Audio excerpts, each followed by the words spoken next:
IT, digitalization, and other areas. We will also welcome South Africa's business role in Ukraine's recovery. I also propose the South African side to look into the possibility of visa liberalization for Ukrainian citizens. This would be a good step to facilitate people-to-people contacts, business ties, cultural exchange, and tourism. By the way, citizens of South Africa can visit Ukraine without visas already. We need reciprocity. I was pleased to have these productive and constructive talks today. We critically need each other, and I have a clear vision for our next steps and endeavors. I invited Minister Lamola to visit Ukraine at his convenience, and I believe that our exchange will be regular in the future. Thank you for your attention. Thank you, Your Excellency. Minister, over to you. Thank you very much, my colleague, Your Excellency, Mr. Sybiha. I am glad that we're able to face the realities of our bilateral relations. It is imperative that we manage to identify areas of mutual benefit for both our countries to take our bilateral relations to another level. The signing of the long-awaited agreement on visa waiver for diplomatic service and official passports will follow the diplomatic processes. Once those processes have been concluded, the agreement will then be concluded, which will enable our diplomats and services and official passports to be able to travel between the two countries seamlessly. We have also noted your request for reciprocity with regards to ordinary citizens. As we are aware, we service our citizens and the citizens of Ukraine through WOSU in Poland, which complicates our work. We will process this matter through our own internal mechanisms, and we'll be able to give you a feedback through the diplomatic channels in regards to this request.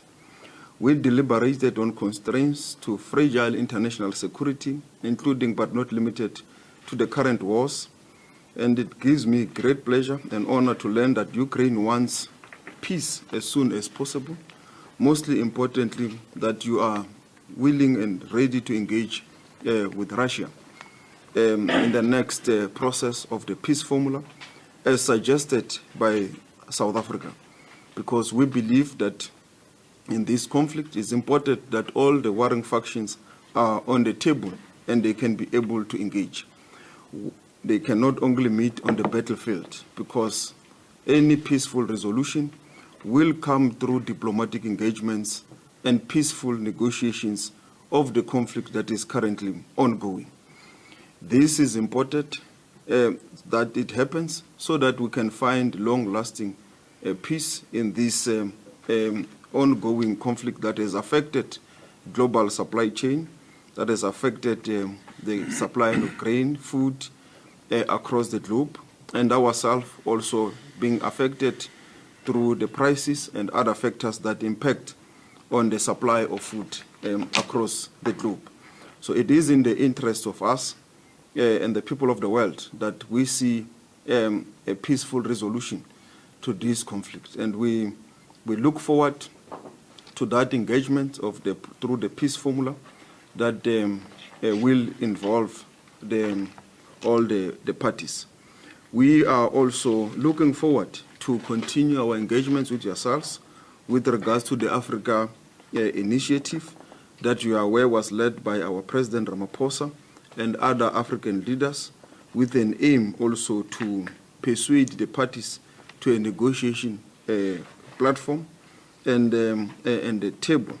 And as I've said during our deliberations, we are also part of the China and Brazil initiative, which is also aimed to bring the parties to an engagement that we are hopeful will one day be realized.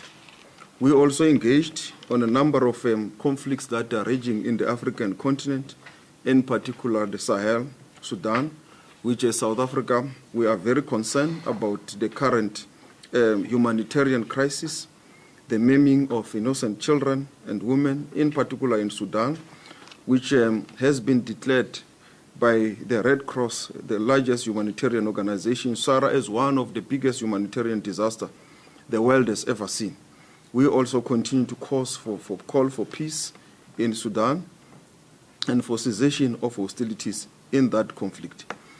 We have also deliberated on other aspects in the Sahel, including the conflict in the Eastern DRC, our continued support for peace initiative, also in Mozambique, including the outcomes of the elections of Mozambique that were largely peaceful in the process, but violence did break out after the elections, and we are looking forward to the final outcome as the process is demanded by the Mozambican constitution.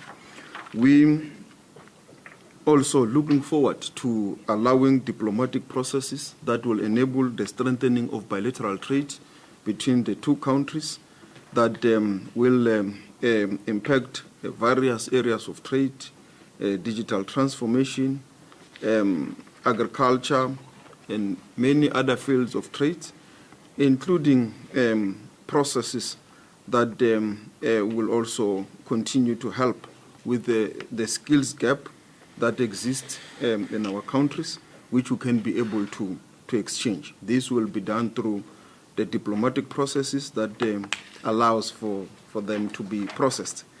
We will also process the invite that we have received from yourself, my colleague, to come to Ukraine, and we will be able to give the feedback in terms of what is possible, and after we followed all the diplomatic processes. We also continue to participate in the various platforms, as I've said, which underscores our non-alignment as a country to participate in the China Peace Initiative, the Africa Initiative, and many other initiatives that are aimed to find a solution in this ongoing conflict that we believe are very important.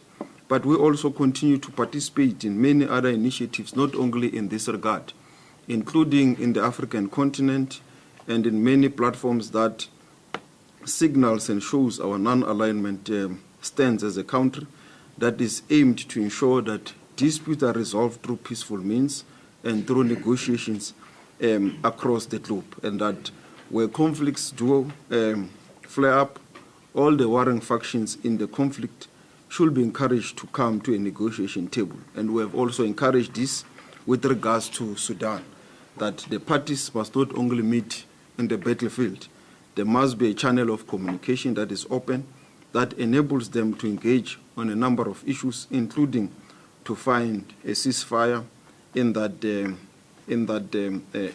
conflict.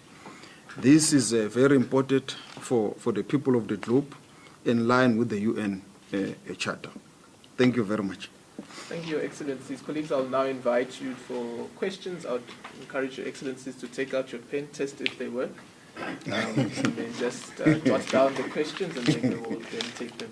Sophie, my colleague, News 24, I see SABC, and Business Day. In that order, colleagues, shoot your questions. The ministers will write them down. Please be clear who your question is directed at. If both, please say so. If just one, please say so. Thank you. My question is directed at both ministers. My name is Sophie Mkwena from the SABC. The issue of Ukraine, currently the focus is on the Middle East.